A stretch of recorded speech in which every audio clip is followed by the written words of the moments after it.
So I thought it was about time I did a review on this Huskee 20-ton gas log splitter. Um, I've had this thing long enough now and I've used it enough that I'm past the break-in period and I'm into the normal wear and tear and normal use. And this thing's the best log splitter I've ever had.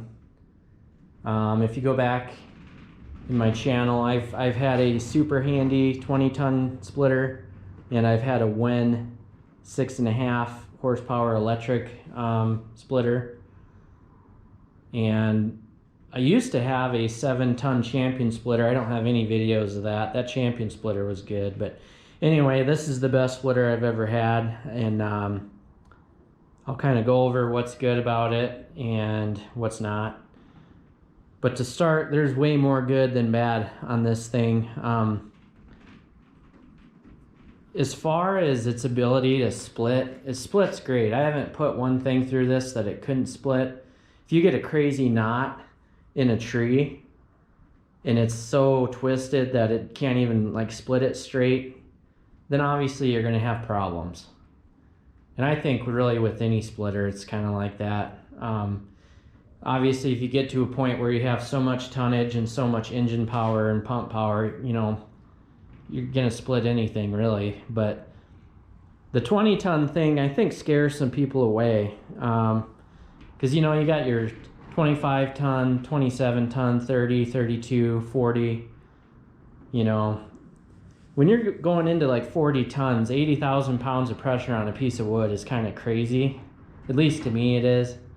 So this being a 20-ton, I mean, if it really is exerting 40,000 pounds of force on a little piece of wood or whatever, you know, it's going to split it just fine. So the power for this thing, I think, is great. It's got a Chinese clone engine on it, which, you know, basically everything these days has one of those. And as much as it kind of, I won't say it angers me, but it's kind of annoying that they can make these little engines so reliable for so cheap. And they're on everything. They're on mini excavators, they're on log splitters, lawnmowers, whatever, power washer. I mean, they're just, you can get, you know, the Predator series from Harbor Freight, and it could bolt right on here. It wouldn't even take much work to get it to fit on there nice. And, you know, they're a couple $100 a piece, depending on where you get them. The engine on this thing is like the least of all my worries. I'm not worried about this engine ever having problems. It starts kind of hard when it's cold, but the pump is live all the time, so when the engine starts, it's turning that pump over right away. And so I think, you know, that's probably a big part of why it doesn't like starting very good when it's cold. Especially when the fluid gets thick, you know, I understand that. But so anyways, it starts hard sometimes, but it runs great. It's kind of noisy. I don't know if it's the engine or the pump itself that kind of makes a whining noise that I don't think my camera picks up very good. And maybe it's my ears being goofy from years of not wearing hearing protection. But so that runs great. It doesn't use a ton of fuel either, and it's got a Boucher hydraulic pump on it, which I think, I don't know a lot about hydraulic pumps, but I think it's kind of a little step up from some other ones. Like my Super Handy had some off-brand weird pump on it that I can't imagine was that great, and I think this is a good pump. And I think one sign of a good pump is that you can run the engine below full throttle and it still works really well, which is the case with this log splitter. When I'm splitting really small stuff, I'll run it half throttle and it has more than enough hydraulic power to split the log, no problem. Not only does it kind of save you some of the noise, it saves you a little bit of fuel consumption as well. But as far as the engine and the pump goes, excellent.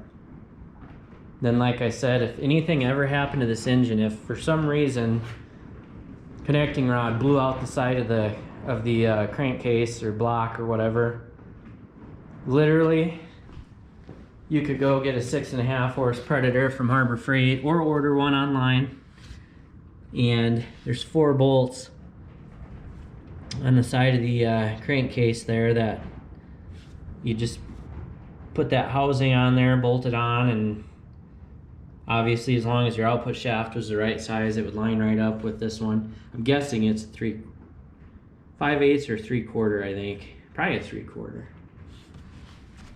But I have that same engine on both of my Sears tractors, and it's got those 4 holes so you can stick a pump on there.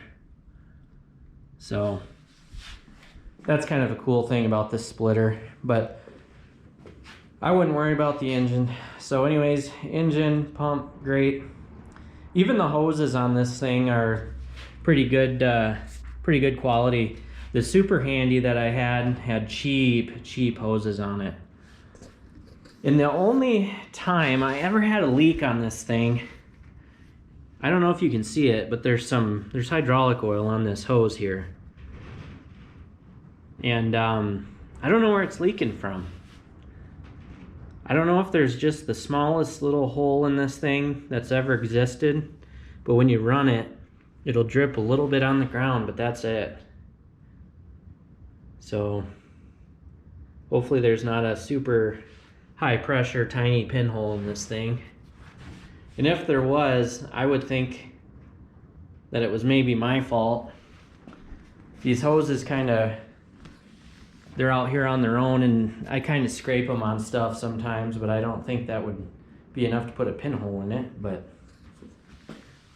not totally sure on that, but all the fittings are good and they seem heavy duty. And one thing I like about this is it has a solid line on top of the cylinder, whereas the Super Handy splitter I had a flex hose on top, which was, you know, cheap.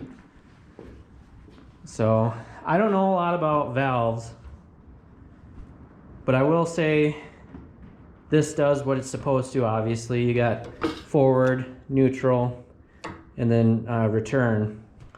Now most splitters have the auto return, so when the ram comes all the way in, it'll click forward, which this one does. The Super Handy that I had, I'm sure had a really cheap valve on it, and when I would leave it in the return position, sometimes it wouldn't return to neutral and it would bog down the engine real bad because it was like stuck in return. This one does not do that, so I would say that the valve on this is pretty good quality. Same with the ram. Not sure who makes the ram. I don't know a lot about hydraulic rams, cylinders and whatnot, but it's a lot bigger than the 20-ton cylinder that was on my Super Handy. And I know that the size of the cylinder probably doesn't dictate its tonnage rating, but you know, this is a decent sized cylinder and it just seems higher quality than some of the cheaper stuff out there. And like I said, it seems to have plenty of power for what it is. Now, buying this, the first main concern that I had about it, my Super Handy, so this design is a half beam design, which means just what it sounds like. It's a half of a beam. Some splitters have a full beam where it goes all the way to the front of the cylinder here, and then there's another mount that supports the front of the cylinder, and so the whole thing's just really well supported. This one, however, is only supported right on the edge of the cylinder here. My Super Handy was like that, and without really looking at it, it's hard for me to explain how cheap it was, but it was bad. This one has at least, I'd say, 1.5 inches, maybe 1.25 inches. These big steel like pins welded to the side of the cylinder that stick out, and then there's a maybe 1/2 inch, 3/8 maybe, solid steel plate here that when the cylinder goes out, it pushes these pins against this plate.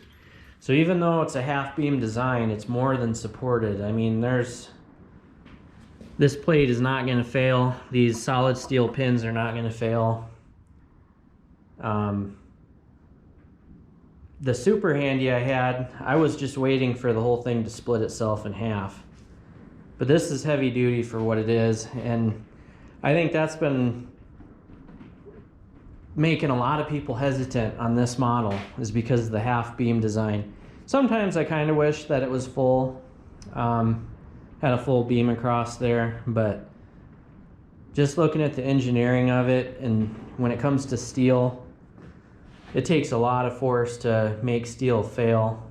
If anything, it would be the welds that failed, but I don't have any complaints about the welds on this unit. They're far superior to the welds that were on the Super Handy, I'll tell you that.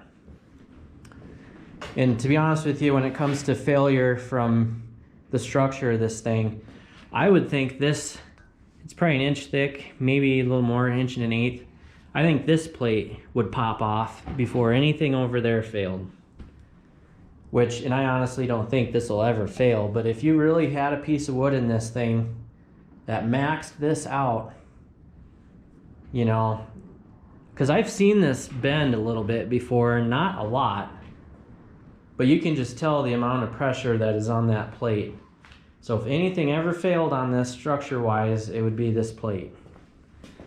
Because these welds here got to hold on for life when you're putting a lot of pressure on it. And of course, they got it welded in a bunch of different spots, as well as they got this plating that's put in there and welded too for extra support. So they even have these plates on the outside too, which I would assume is just for more support, more strength. The Super Handy I had a free-floating ram. It was so odd. It was not supported by anything, and so the ram on that Super Handy could go left, right, up, or down. And that's kind of part of the design, I guess, of having a half beam design. But on this one though, it has like a T-plate type thing. There's a plate down here, and then obviously you got the wedge welded on there. And then you got these channels in the beam here where it can't go up, it can't go down. And then the edge of these plates follows the edge of this beam. So it can't go side to side. So it really can't go anywhere, it's always straight. So you're never gonna bend this ram. That Super Handy, I literally saw it bend with my own eyes and not fail, but it was atrocious. And every time I used it, I was waiting for it to break. This one's fully supported. So it's got this protective plate here that is nice, because when you get wood stuck to your wedge and it retracts and goes in there, it'll hit right here and pop the wood off for you, which is cool. I think it's also kind of a thing, obviously there's the sticker there, not to have your hand behind that when it's going back. So that's kind of a protective safety thing too as well. But what else here? So yeah, the engine's good, pump is good, decent hoses, good cylinder, good strength to the beam, to the structure of it. It does, I probably can't do this with one hand. Hold on.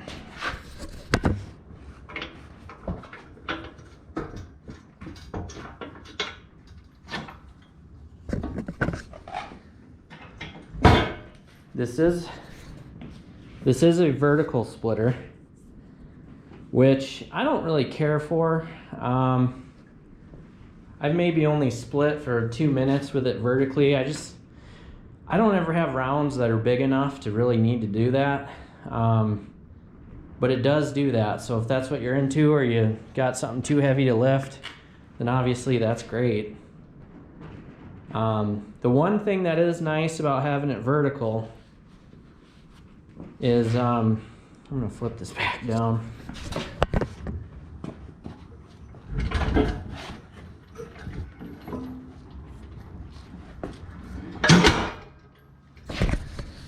The one thing that's nice about this being vertical is you you get a lot of crap stuck in here, especially way up there. You get big pieces of wood. Same thing down here. Gets caught in the track. So it just gets really messy. I've never had anything so big get stuck behind the wedge that it caused any issues. There's really nothing in there that could get destroyed. Like if you accidentally had a small little chunk of wood get in there and then hit against the cylinder when it was returning. But it still is kind of a mess. So, but when you have it vertical though, gravity brings all of it down, which is what it kind of already did. See all that stuff in there. When you're in the horizontal position, they do have these holes here where you can push crap out of there and let it fall to the ground. See, they didn't have to do that. That was an extra step for them, is cutting that out or punching it out or whatever, however they manufacture that. But they did that, and when I'm splitting, I'll take my fingers and push everything down into that hole. So that's kind of nice. I have no complaints about the reservoir. I'm afraid I forgot off the top of my head how many gallons it holds, but it's cool that it's integral for the axle, I guess you would say. It's kind of out of the way, you barely even notice it really. It does have kind of a goofy dipstick. It's threaded. Right now it's tight, but I always take a crescent wrench and open that up to check the level. And this has nothing to do with the manufacturing of this, but when I bought it from Tractor Supply, they claimed to have put fluid in it, and it was only half full. So I had to buy more fluid and add it, and I actually overfilled it, so that's my bad. So it's just a little bit overfilled right now. And I almost wonder if that wasn't why I was getting fluid on one of these hoses. I can't, it's not like leaking from a fitting anywhere. So I don't know why it's just wet down here. Probably doesn't have anything to do with how much fluid's in it, but hopefully anyone who buys one of these, Tractor Supply or whomever you buy it from, if they, you know, assemble it before they sell it, hopefully they put fluid in it for you. But you can tow it. It's DOT legal to tow behind your pickup or your vehicle, which is really nice because, I mean, you can tow it behind anything really. It's a 2-inch ball. Tow it behind a garden tractor, utility tractor, UTV, 4-wheeler, whatever. It says you can go up to 45 miles an hour down the road. I don't recommend that, at least not where I'm from. Our roads are terrible. I only had to drive a few miles to get home from Tractor Supply with it. And I was going like 15 because this thing was bouncing everywhere. It weighs 406 pounds, I think. And it's just not enough weight to hold it down, so it just bounces everywhere. It has a fixed jack on here. It's not adjustable, but you can pull this pin here and fold it up, obviously. Comes with the chain when you have it hooked up and you're pulling it. It's super easy to move around. You just lift it, and it's not a solid axle. It's independent wheels, so when you turn it, one's going one way, one's going the other way, or not moving at all. So that's cool. But I did make, battery in this is dead, so that plow won't go up. I did make a hitch back here. It's probably hard to see. The ball's not in it right now, but I have a 2-inch ball that slides into the back of my garden tractor here. And the reason I built that wasn't to move it around, because it's not that heavy to move by hand, but I built it because the one problem these have, and this beam weighs quite a bit. It's probably the heaviest part of the whole unit. sometimes if you put a big enough log on this, it'll lift the tongue up. I don't know if you'll ever have a log that's 230 pounds, but obviously when I sit on it, it comes up in the air. And that was a problem people were having when they were splitting horizontally. So to counteract that, obviously you can just leave it hooked to your truck or whatever, and you won't have that problem. But in my backyard, my tiny little backyard, not a lot of room, I wanted it hooked to my garden tractor so it wouldn't do that. And so far I have not had any rounds that were so heavy that it was going to tip it anyway. But so really my list of negatives on this is not much at all. I mean, like I said, the tipping thing is an issue, or could be for some people. The amount of dirtiness you get back here, all the debris, kind of gotta, if you have an air compressor, you can blow it out, or a leaf blower, broom, whatever. But that's just the way it is. Splitting wood's messy. You get chunks of stuff all over.